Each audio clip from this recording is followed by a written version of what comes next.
오늘 말씀의 제목은 새 마음입니다. 제가 부제로 마음의 회복이라는 부제를 한번 정해보았습니다. 오늘 이 말씀을 통해서 우리의 마음의 회복이 일어나는 그런 간절한 바람을 가지고 설교를 시작하도록 하겠습니다. 여러분, 피조물 가운데에 하나님의 형상으로 지원받은 존재는 우리 인간밖에 없습니다. 그러면 왜 하나님께서 우리 인간을 하나님의 형상대로 창조하셨는가? 하나님과 교제하도록 하시기 위해서 우리를 하나님의 형상으로 창조하셨습니다. 하나님과 교제하기 위해서 하나님께서 우리를 하나님의 형상으로 창조하셨습니다. 그래서 여러분, 성경을 자세히 보면 계속해서 하나님과 이스라엘의 관계에 대해서 설명을 합니다. 언약 관계죠. 약속이죠.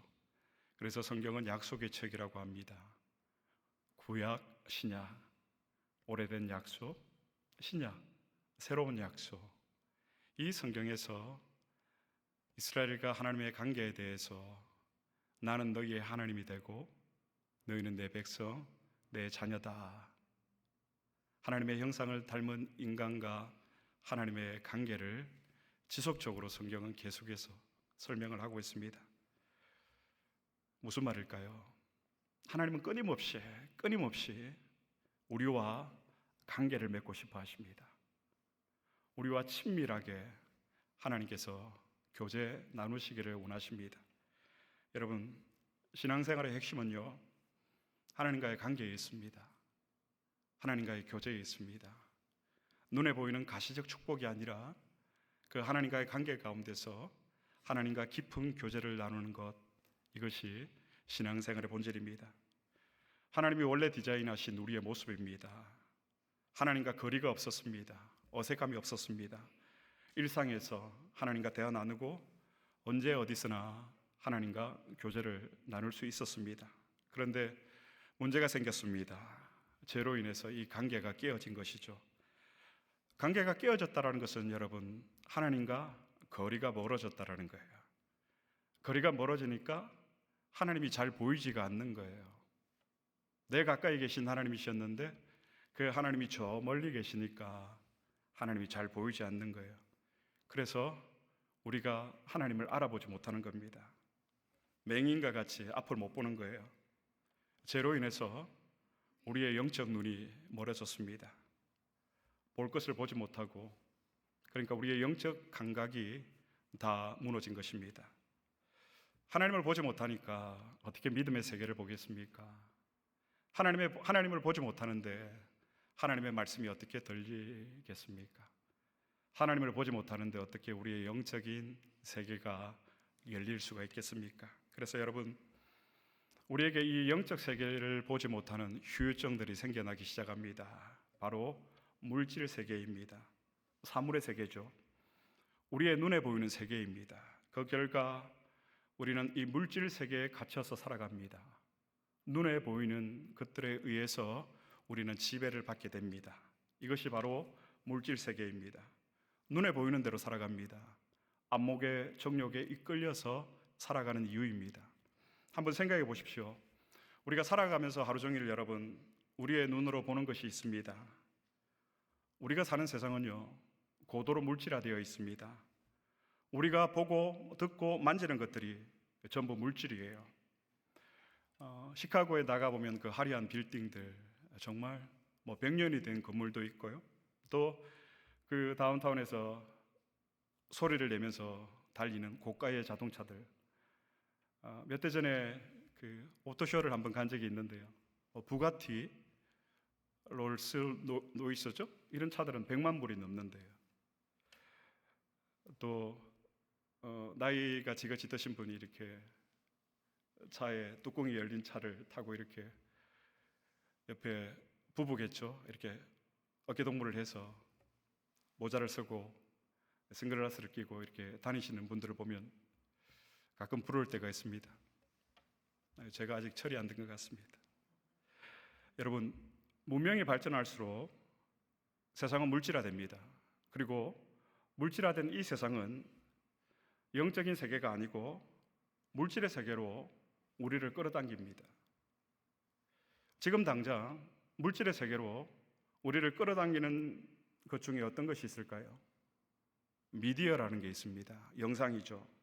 우리가 보는 핸드폰, TV. 그런데 여러분, 우리가 아셔야 할 것은 이런 영상이라는 것은 간단한 문제가 아니에요. 물질 세계의 핵심이기 때문입니다. 즉, 이 영상이라는 것은 우리를 지배하고 있는 이 물질 세계와 깊이 관련이 있습니다. 짧은 쇼츠 영상이지만 그 안에 얼마나 수많은 메시지가 들어있는지 모릅니다. 영상을 볼 때 우리가 몰입하게 되는 이유입니다. 핸드폰을 한번 손에 쥐면 몇 시간씩 시간이 지나는 것도 우리는 모릅니다. 그래서 이 영상을 보고 나면 다른 것들이 우리의 눈에 잘 들어오지 않습니다. 한번 시험을 해보십시오. 영상을 한 2-3시간 보고 난 후에 성경을 한번 읽어보시기를 바랍니다. 눈에 잘 안 들어옵니다. 왜 그럴까요? 우리의 감각이 다 죽어버린 겁니다. 우리가 이런 물질 세계에 노출이 되면 이런 현상이 나타납니다. 우리의 감각의 파괴가 된 모습들이 우리 가운데서 자연스럽게 나타나게 됩니다. 그런데 여러분, 이보다 더 큰 문제가 있습니다. 무엇일까요? 우리가 물질 세계에 노출이 되면 될수록 우리는 하나님으로부터, 영적 세계로부터 멀어집니다. 이것이 물질 세계가 우리에게 주는 심각한 피해입니다. 여러분, 오늘날 새로운 종교가 있습니다. 미디어입니다. 미디어가 우리를 지배하는 일들이 지금 일어나고 있습니다. 결코 작은 문제라고 할 수가 없습니다. 이번에 한국에 갔을 때 지하철을 탔는데 지하철 안에 있는 모든 사람들이 다 하나같이 핸드폰을 보고 있는 거예요. 게임을 하고 유튜브를 보고 한 사람도 빠짐없이, 아니 한 사람은 있었습니다. 그 사람이 누구일까요? 저만 빼고 모든 사람들이 핸드폰을 보고 있는 거예요. 우리가 살아가고 있는 세상의 모습입니다. 물질화된 세상의 모습입니다. 결국 이 물질화된 세계는 이 돈과 연결이 됩니다. 상업주의가 우리가 살아가는 세상을 지배하고 있습니다. 모든 가치의 척도를 이윤 창출해 두고 있습니다. 잘은 모르겠지만 왜 전쟁이 그치지 않을까요? 무기를 만드는 이 사업에 누군가 개입이 되어 있다, 이런 얘기들을 저는 가끔 듣습니다. 그리고 여러분, 시카고에도 지금 그 대마 마리아나, 이게 합법으로 구입을 할 수가 있습니다. 마리아나에서 그 마약으로 진행이 된다 하더라고요. 인간의 선택의 자유권과 인간의 스스로 행복을 결정할 수 있는 그 이유 때문에 그런 일들이 우리가 살아가고 있는 세상 가운데서 일어나고 있습니다. 상업주의가 철저히 지배하고 있는 세상입니다. 돈이 물질에 대한 지배하는 이 물질화된 세상에서 인간의 인격은 어떻게 될까요? 철저하게 파괴됩니다. 인간의 마음은 깨어질 수밖에 없습니다.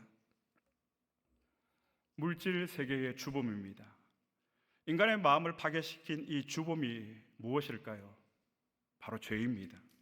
죄는요, 여러분, 우리의 눈을 멀게 하고요, 죄는 우리의 눈을 멀게 해서 하나님을 보지 못하게 하고요, 죄는 우리의 눈을 멀게 해서 하나님을 보지 못해서 하나님과 교제를 나누지 못하게 하고요, 하나님을 알아가지 못하게 하는 거예요.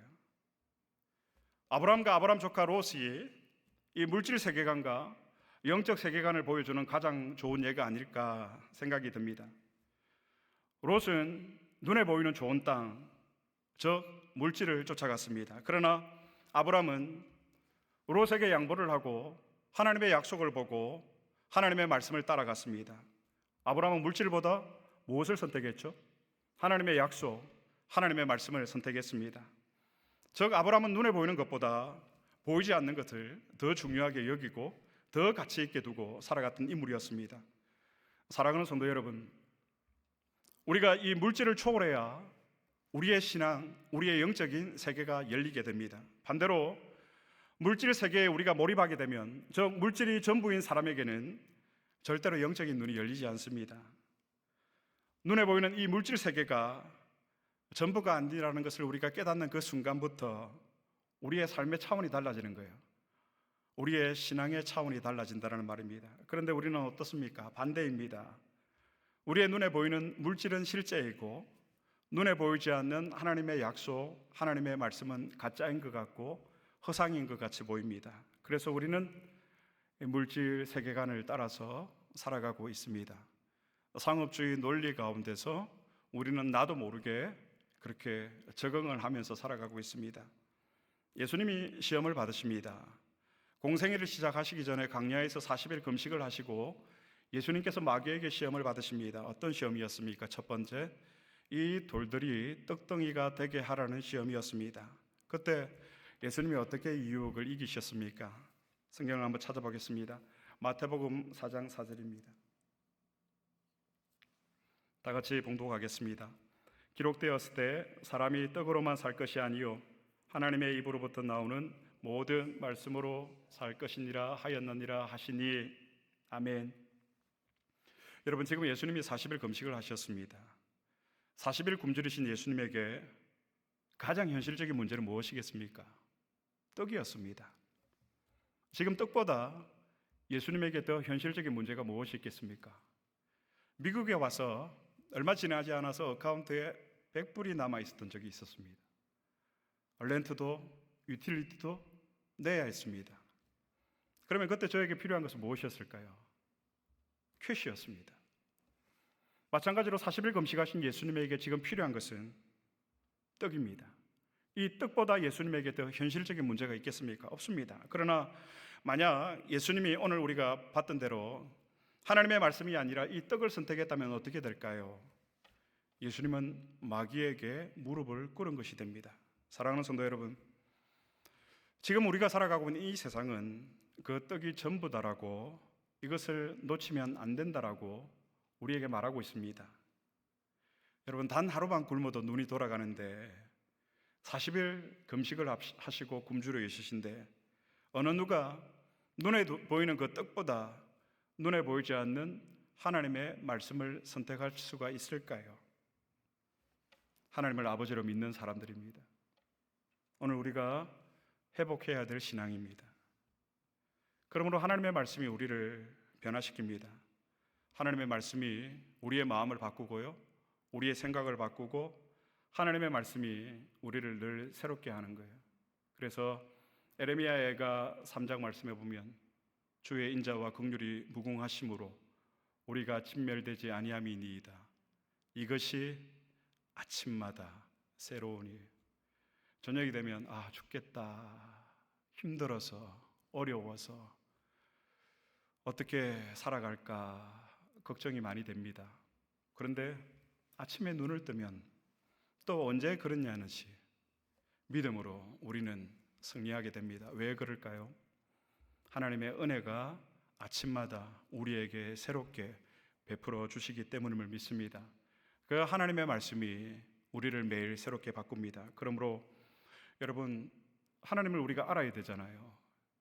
하나님을 경험해야 되잖아요. 어떻게 하나님을 알아갈 수가 있을까요? 어떻게 우리가 하나님의 말씀을 경험할 수가 있을까요?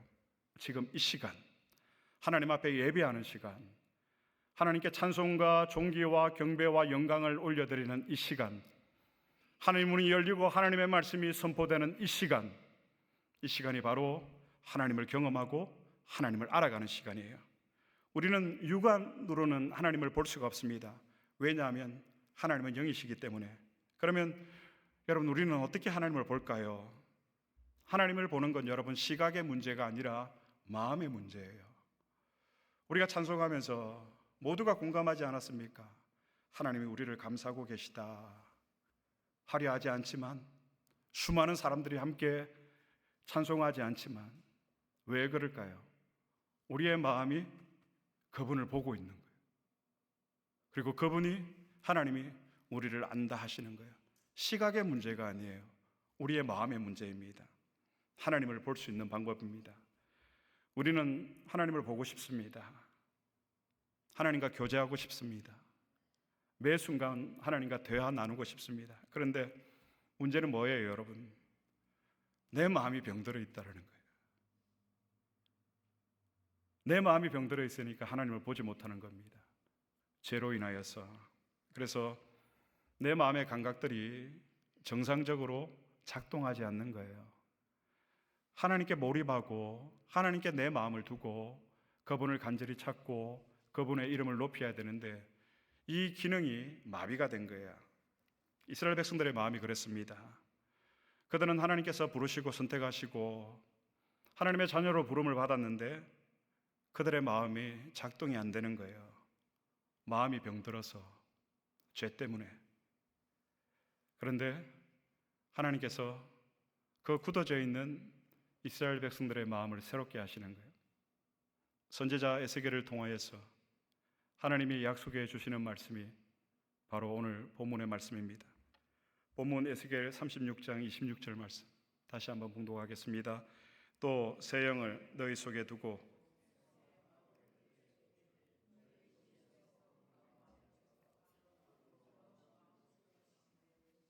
또 새 영을 너희 속에 두고, 새 영은 여러분 루하흐입니다. 하나님께서 태초에 천지를 창조하시고 인간을 만드시고 그 코에 생기를 불어넣으셨더라. 루하흐, 하나님의 호흡이에요. 성령으로, 하나님의 영으로 삼위일체이신 그 하나님 가운데 성령 하나님, 그 영을 너희 속에 두고, 그 성령이 우리 마음속에 있으면 어떤 일들이, 어떤 변화가 일어나죠. 새 마음을 너희에게 주되. 예수님이 부활승천하시면서 이 에스겔이 했던 이 약속을 동일하게 예수님도 하십니다. 신약 성경을 한번 찾아보겠습니다. 누가복음 24장 29절의 말씀, 49절 다 같이 봉독하겠습니다. 볼지어다 내가 내 아버지께서 약속하신 것을 너희에게 보내리니 너희는 위로부터 능력으로 입혀질 때까지 이 성에 머물러 있으라 하시니, 예수님께서 부활승천하시면서 제자들에게 주신 말씀입니다. 에스겔 36장 26절 말씀에서 새 영을 너희 속에 두고 새 마음을 너희에게 주겠다라고 하신 이 언약, 이 약속을 예수님께서 동일하게 하시고 예수님께서 성천하신 후에 오순절 마가의 다락방에 이 약속은 성취가 됩니다. 사랑하는 성도 여러분, 하나님의 영이 우리 마음 가운데 있고 우리의 마음을 변화시키실 때 어떤 일이 일어날까요? 여기 마음을 레바브는 여러분 우리의 인격, 우리의 의지, 우리의 모든 감정을 포함하고 있는 거예요. 우리가 하나님 앞에 예배드릴 때 우리가 실수하기 쉬운 게 우리의 감정이 하나님 앞에 감정만 드려지는 거. 사역자가 사실 그런 유혹을 제일 많이 받죠. 오늘도 어떻게 홈런을 한번 쳐볼까? 오늘도 어떻게 성도들을 한번 울려볼까? 이건 성령이 주시는 마음이 아니에요. 새 영을 너희에게 두사 새 마음을 너희에게 주시고, 여기 마음은 전 인간의 존재와 인격을 포함하는 거예요. 나의 내면, 나의 의지. 우리가 하나님을 찬양하면서 내가 주님을 더 알기 원합니다. 내 의지로 고백하는 거죠. 주님을 더 깊이 교제하기 원합니다. 내 의지가 작동을 하는 거예요. 여러분은 찬송을 하면서 기도를 하면서 말씀을 들으면서 그런 의지가 여러분의 마음 가운데 작동이 됩니까? 아니면 늘 부르는 찬송이고 늘 전하는 설교고 늘 듣는 설교니까, 늘 우리가 나누는 친교니까 새 마음을 너희에게 주사 너희의 의지를 내가 바꾸겠다. 새 영을 두고 새 마음을 주어서 우리의 의지를 바꾸시는 이유가 무엇이죠, 여러분? 하나님의 말씀대로 내 율례와 규례를 따라 살아가도록 하시기 위해서 하나님께서 우리의 의지를 변화시켜 주시는 거예요. 그래서 은혜는 수동적이에요. 우리의 믿음도 수동적이에요. 하나님이 먼저 우리에게 은혜를 베풀어 주셨기 때문에 우리가 반응하는 거예요. 그래서 누구든지 자랑치 못하게 하려 함이라. 하나님의 약속이에요. 바벨론 포로에 있는 그 이스라엘 백성들을 향해서 에스겔 선지자를 통해서 주시는 하나님의 약속이에요. 참 훌륭한 선지자, 여러분 에레미야와 동시대에 활동했던 선지자예요. 오늘 이 시대에도 에레미야 같은, 에스겔 같은, 이사야와 같은 선지자들이 우리 다음 세대와 후손을 통해서 일어날 수 있게 되기를 축복합니다. 거짓 선지자들이 판을 치고 있는 그 시대 가운데서 하나님은 하나님의 사람들을 심어 놓으셔서 하나님의 마음을 알려주시는 거예요. 하나님의 약속을 선포해 주시는 거예요. 기다려라, 내가 너희 속에 새 영을 두겠다, 성령을 두겠다, 너희 마음에 주겠다, 새 마음을 너희에게 주겠다. 새 마음이란 어떤 마음일까요? 성경이 바뀐 개역 개정에는 부드러운 마음이라고 되어 있는데요, 이전 한글 성경에는 돌 같은 굳은 마음이라고 되어 있습니다. 이것이 좀 더 오늘 본문을 이해하기에 도움이 되지 않을까. 새 마음이란 돌같이 굳어 있는 마음이 어떻게 된 상태죠? 제거된 상태예요. 굳어 있는 마음이 부드러운 마음으로 변화가 된 상태, 이 마음이 새 마음이에요. 이 마음이 하나님이 약속하신 마음입니다. 새 마음을 너희에게 주되 돌같이 굳어 있는 마음을 내가 제거하고 부드러운 마음을 줄 것이며, 굳어진 마음은 닫혀 있는 마음입니다. 여러분, 하나님에 대해서, 하나님의 말씀에 대해서 영적인 세계가 닫혀 있는 사람입니다. 가시밭이고요, 돌짝밭이에요. 그러나 새 마음은 어떤 밭일까요? 옥토밭이에요. 하나님의 말씀이 선포될 때 스펀지가 물을 빨아들이듯이 쫙쫙 빨아들이는 거예요. 오, 주님, 나는 감당할 수가 없겠습니다. 이게 새 마음이에요. 그러니까 여러분, 우리가 하나님을 보지 못하는 이유는 간단합니다. 내 마음이 굳어져 있기 때문에, 내 마음이 돌같이 딱딱해져 있기 때문입니다. 이게 저와 여러분의, 우리의 문제가 아닌가. 마음이 굳어져 있는 상태, 마음이 닫혀 있는 상태예요. 마음이 돌처럼 딱딱히 굳어 있는 상태입니다. 이스라엘 백성들의 마음이 그랬습니다. 가나안에 들어가서 7 족속을 다 몰아내고 우상과 산당을 진멸하고 깨뜨리고 불사르고 멸하라고 했는데, 그들은 그들과 청혼하고 바알과 하나님을 같이 섬기고 우상 숭배와 죄에 빠진 결과 그들의 마음은 어떻게 되었죠? 여러분, 마음이 돌처럼 굳어가기 시작했습니다. 강팍한 마음입니다. 그들의 마음은 돌덩어리가 되어 있었습니다. 그런데 사랑하는 성도 여러분, 오늘 그 돌같은 마음 가운데 하나님께서 은혜의 단비를 내리십니다. 오늘 하나님께서 그 굳은 마음을 제거하고 새 마음을, 부드러운 마음을 주시겠다라고 선포하십니다. 약속하십니다. 누구에게요? 저와 여러분, 우리에게.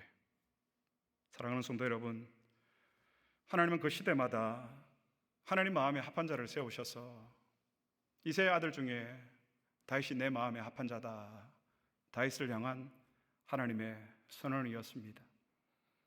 아무리 시대가 어렵고 힘들지만, 소용돌이 속에 방황하지만, 각 시대마다 하나님은 하나님의 마음에 합한 자를 세우셔서 하나님의 나라를 완성해가고 교회를 세워가는 줄로 믿습니다. 그 시대 속에서 그들은 하나님의 백성들이 보지 못하는 것을 보게 하고 하나님의 백성들이 듣지 못하는 것을 듣게 하는 그 역할을 충실히 임무를 수행했습니다. 누가요? 하나님을 만난 사람들이에요. 하나님을 경험한 사람들, 성령의 사람들, 새 마음을 가진 사람들입니다. 여러분의 마음은 새 마음이십니까? 아니면 여전히 돌처럼 딱딱이 굳어져 있는 마음이십니까? 새 마음을 가진 사람들은요, 여러분, 모든 시간과 사건과 일들을 통해서 하나님을 만나고 그 하나님을 만남을 통해서 지속적인 하나님과의 교제를 이어가게 됩니다. 세상이 망해도요, 지금 당장 세상이 종말이 찾아온다 할지라도 말입니다.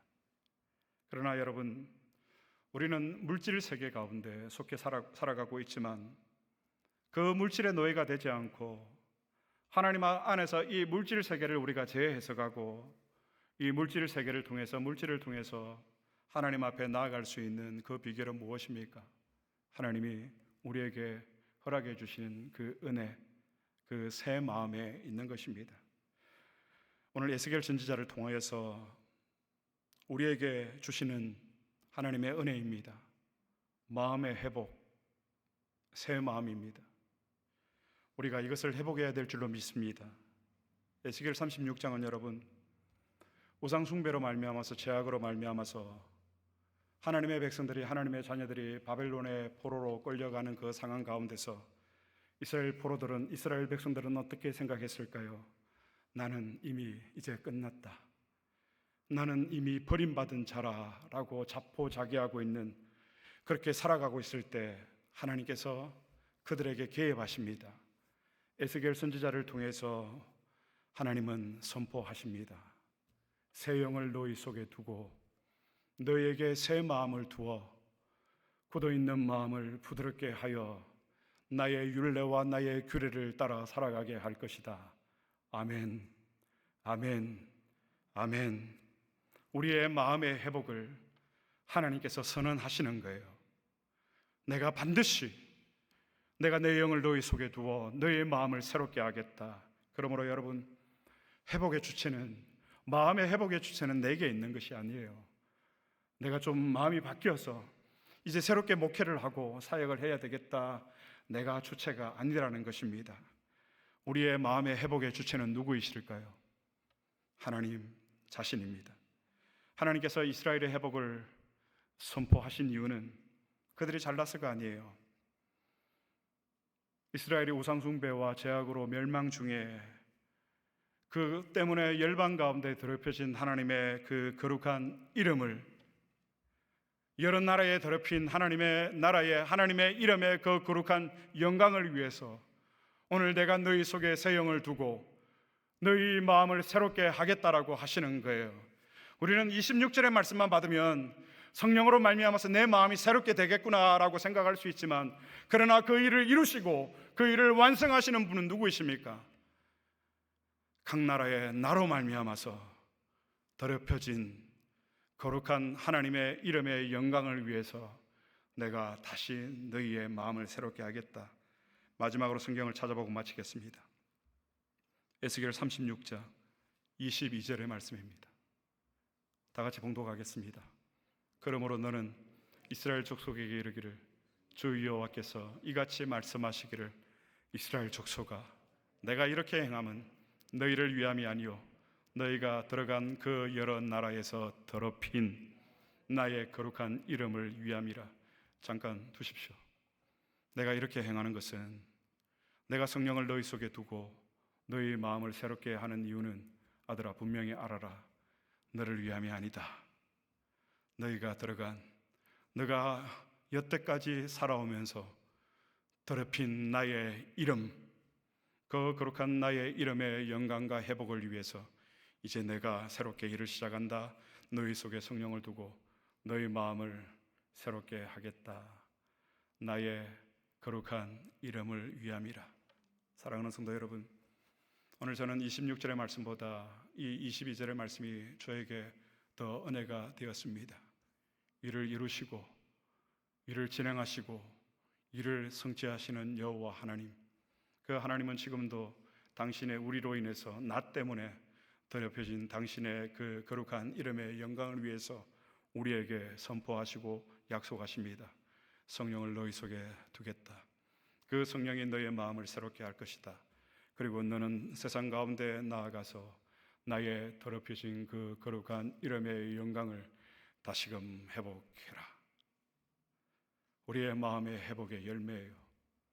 여러분, 그래서 우리의 마음이 회복되면요, 하나님의 그 거룩한 이름이 회복되는 거예요. 우리 교회가 회복되어야 될 것입니다.